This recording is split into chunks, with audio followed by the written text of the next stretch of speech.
Hi hello नमस्कार, स्वागत आहे तुमचं माझ्या मिनी ब्लॉगमध्ये. उंबरठ्यावर लेपन दर गुरुवारी आणि अमावस्येला करावे. उंबरठ्यावर लेपन केल्याने घरात सर्व शुभकार्य होतात.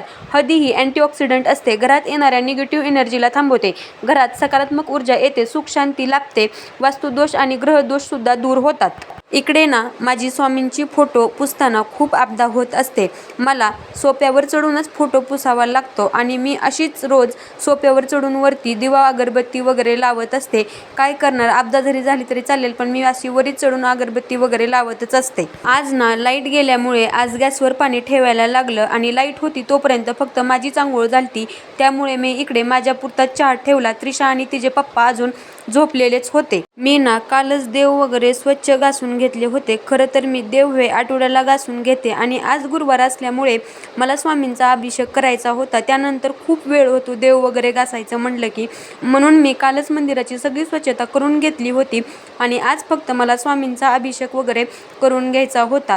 मी खरं तर माझं मंदिर हे आठवड्याच्या आठवड्यात स्वच्छ करून घेते, कारण हे मंदिरात खूप चिवट वगैरे डाग नंतर पडत नाही. स्वच्छ असं पुसून वगैरे घेतलं. आणि ही अक्कलकोट स्वामी समर्थ महाराजांची मूर्ती होती, जी की मी त्या दिवशी येताना अक्कलकोटहून आणली होती.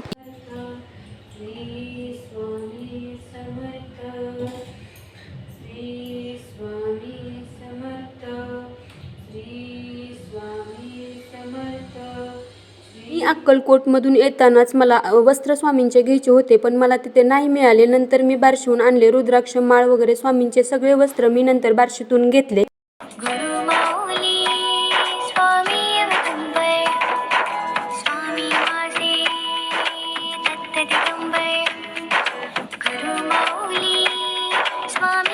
वटवृक्ष जे की मी घरी तयार केलं होतं आणि हे आता स्वामींची मूर्ती मी ह्या वटवृक्षाखाली ठेवते. इकडे लाईट न आल्यामुळे मला शेंगदाण्याचं वाटण इकडं उकळीवर करावं लागलं. खरं तर ही उकळ मी पुसून न घेता स्वच्छ पाण्याने धुवून घेतली. माझ्याकडे शेंगदाण्याचं कूट हे होतं, पण मला मेथीच्या भाजीसाठी मोटार कूट लागणार होतं, त्याच्यामुळे मी हे शेंगदाणे असे उकळीत कुटायला घेतले. खरं तर ही उकळ आहे माझ्या आजच सासूची, तेवढीच ती काय त्यांची आठवण. बांधकाम बांधताना ही उकळ आम्ही अशी फरशीमध्ये रोवून घेतली होती. Okay, bye bye. आजच्या व्हिडिओसाठी एवढंच होतं.